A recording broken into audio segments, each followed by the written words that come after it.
ప్రముఖ సినీ నటుడు మోహన్ బాబు అకారణంగా జల్పీలోని తన నివాసంలో మీడియా ప్రతినిధులపై దాడిని మల్కజ్గిరి ప్రెస్ క్లబ్ తీవ్రంగా ఖండించింది. ప్రజలకు, ప్రభుత్వాలకు మీడియా వారధిగా పనిచేస్తుంది. సమాజానికి వాస్తవాలు చెప్పడం కోసం పాత్రికేయులు వృత్తి నిబద్ధతతో విధులు నిర్వహిస్తున్న జర్నలిస్టులపై మోహన్ బాబు దాడి చేయడం సరికాదని, ఈ నేపథ్యంలో మీడియా ప్రతినిధులకు మోహన్ బాబు బహిరంగ క్షమాపణ చెప్పాలని మల్కజ్గిరి ప్రెస్ క్లబ్ డిమాండ్ చేసింది.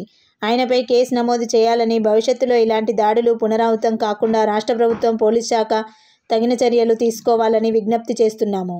ఇలాంటి చర్యలు మరలా పునరావృతం అయితే ఆందోళన చేపడతామని జర్నలిస్టుల మల్కజ్గిరి ప్రెస్ క్లబ్ ఎప్పుడు పోరాడుతుందని తెలుపుతున్నాము.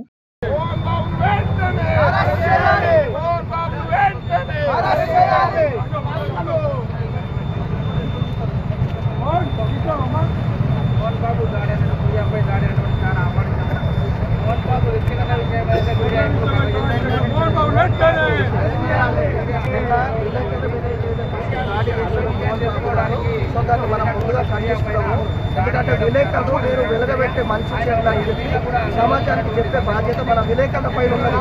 అలాంటి విలేకరులు మనం మీ విలేకరు వచ్చినప్పుడు ఉంటాయి. పోలీస్ కమిషనర్ కాబట్టి రాచకొండ పోలీస్ కమిషనర్ పరిధిలోని మహాడిచేరి గోపల్లిలో మోహన్ బాబు నివాసం ఉంటున్నారు. కాబట్టి ఇదంతా కూడా లాండ్ ఆర్డర్ చేయడానే సిచ్యువేషన్ కావచ్చు. పరస్పరం దాడులు అలాగే నివాసంలో ఉంటే కూడా లాండ్ ఆర్డర్ చేయడానే సిచ్యువేషన్ ఉంటుంది. కాబట్టి కష్టమైతే బిఎన్ఎస్ యాక్ట్ 126 కింద సిపి రాచకొండ ఇచ్చారు. సో వ్యక్తిగతంగా విచారణ హాజరు కావాల్సి ఉంటుంది.